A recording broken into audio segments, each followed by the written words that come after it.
Well, people, it's that time of the year again. Gotta get my car smogged.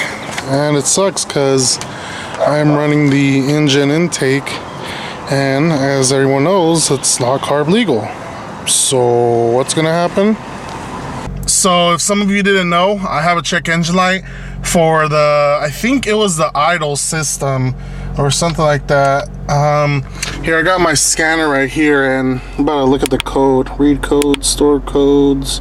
Yep, see, there we go. Idle air control system.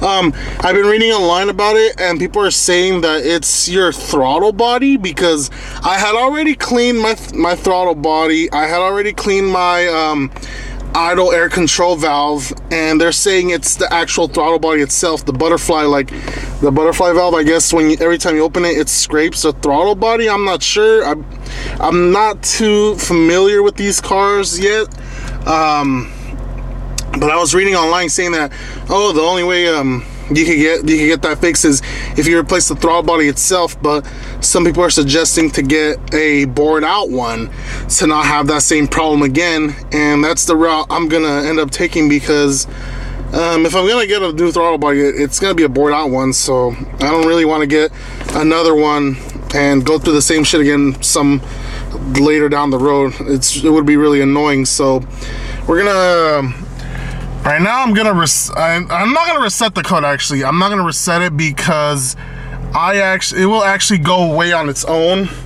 So I'm gonna leave it alone. I don't want to mess with it because I already got the letter for the SMOG, and I gotta go get it smogged sometime this week. I think tomorrow I'm gonna install the stock airbox back on. So yeah, doesn't take that long, but it's just annoying. It really is.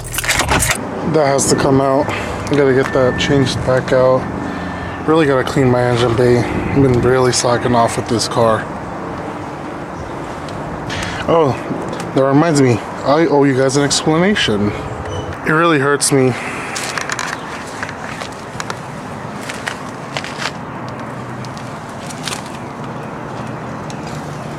So we go, hey, I got the flags that man support, oh. No, thank you.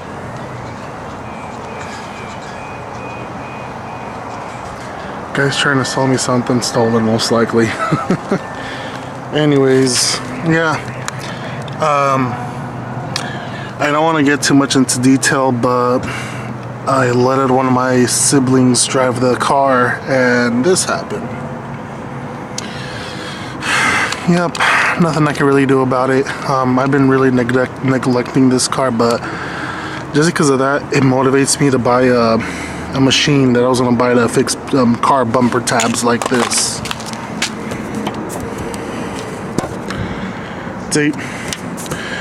And when that happened, I don't know what happened here. This happened right here. Paint chipped off. So I think I'm going to get the whole front end repainted. It's just, I got to get it fixed right here too. I think this happened recently. See? Man, I don't know. I think I might end up getting a new bumper, because this is going to be a little bit too much to fix, and it's starting to break apart. So I'm probably going to end up getting a whole new 03 front end.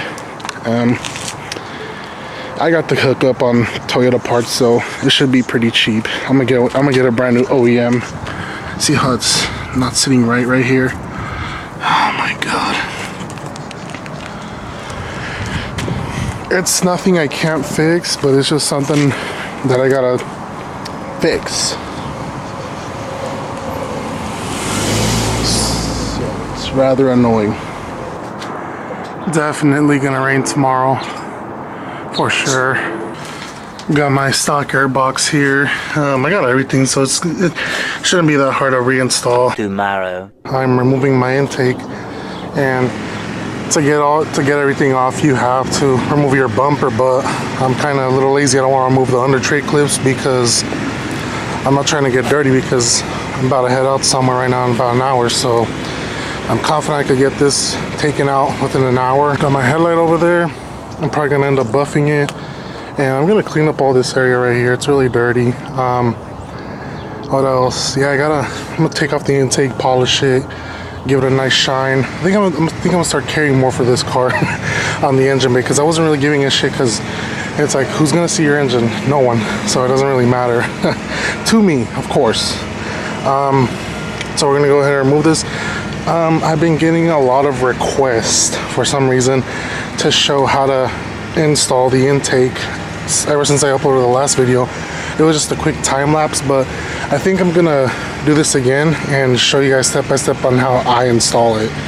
So that's gonna be an upcoming video, but for now I'm just gonna do this really quick because I gotta get going. I'm probably not gonna end up recording when it's gonna happen, but see what happens. You guys wanna know why the stock 2ZZ on a XRS is super quiet? You really wanna know? So this is the top of your air box.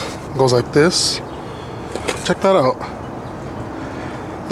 That's like double air filter if you kind of put it that way. This is a filter, that's a filter, and check this out. I got the original one from Toyota, the Denso one. Holy shit, that is crazy. The owner never changed it. Fuck. But yeah, that's the original one. Wow. About halfway done. I already got this tube connected. I already got the air pump coupler put back in there, and about halfway done. Should be done really quick. This is really dirty. I figured I'd clean it when I'm installing back my intake, so I'm not gonna clean it right now, but I'll clean it later. Everything is put back together. It looks all where it's supposed to be. Now it's time to turn on the car and see if it starts. Jeez.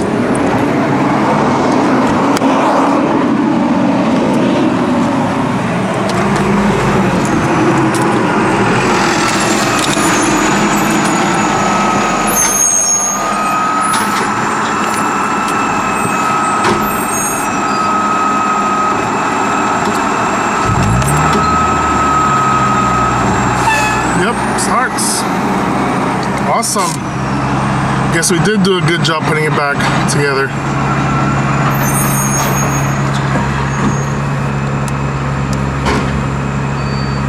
Damn it.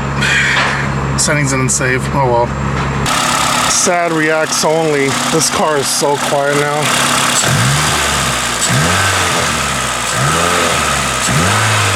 Wow. That sounds so quiet, dude. The cold air intake just makes a huge sound difference. I don't care about performance, it was just for the matter of the sound. I honestly just like the way the 2ZZ sounds. I mean, sure, people say it does do performance-wise, something more performance, but his and hers opinion. Doesn't really matter. Anyways.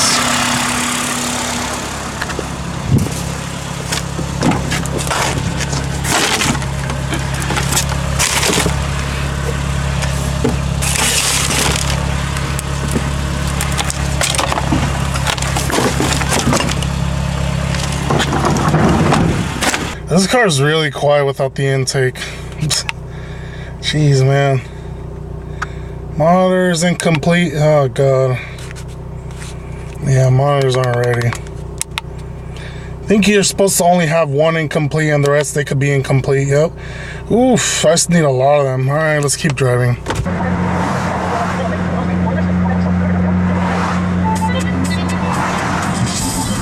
Well, I'm here about 25 miles later. I'm doing steady about 60 to 65, and it's just not working out. I don't know. I kind of wanted to get the SMOG thing over with today. I have all my monitors set, all the other ones, except the evap and the secondary air injection. Let's see here. Come on. See, I got two monitors incomplete. If we go to IM readiness, all of them are complete. All the important ones are complete, except the evap. Well, I guess you could say the evap is kind of important, but the thing is with cars, I think above 2,000, you could go get them SMOG'd with only one monitor incomplete. So I'm right here in the outskirts of where I live, and yeah, Getting a little annoyed. There's a lot of traffic already. It's already traffic time. It's around 4 o'clock in the afternoon. I looked at 1700. So I quickly Googled how to set monitors for the EVAP for Toyotas, and I found this website called TotalCarDiagnostics.com. And for their procedure list, I guess you could call it, it says to connect scan tool in order to observe data stream and monitor status. Drive vehicle at steady speeds between 43 to 56 for 3 to 5 minutes. Do not exceed 30% throttle position sensor. Maintain smooth throttle inputs. Avoid sudden accelerations. Stop the vehicle and idle the engine for 3 to 5 minutes. Repeat about 1 to 3 times. Yeah, it's not gonna happen today. It's not. I did this a little bit too late. There's traffic. There is traffic everywhere. People are getting off work. I'm defeated. Oh, that sucks. So well, it's all good. I'm gonna end the video here. I don't want to bore you guys with me rambling. So thank you guys for watching. Please make sure to like, subscribe, comment, hit that bell notification button, and thanks for watching.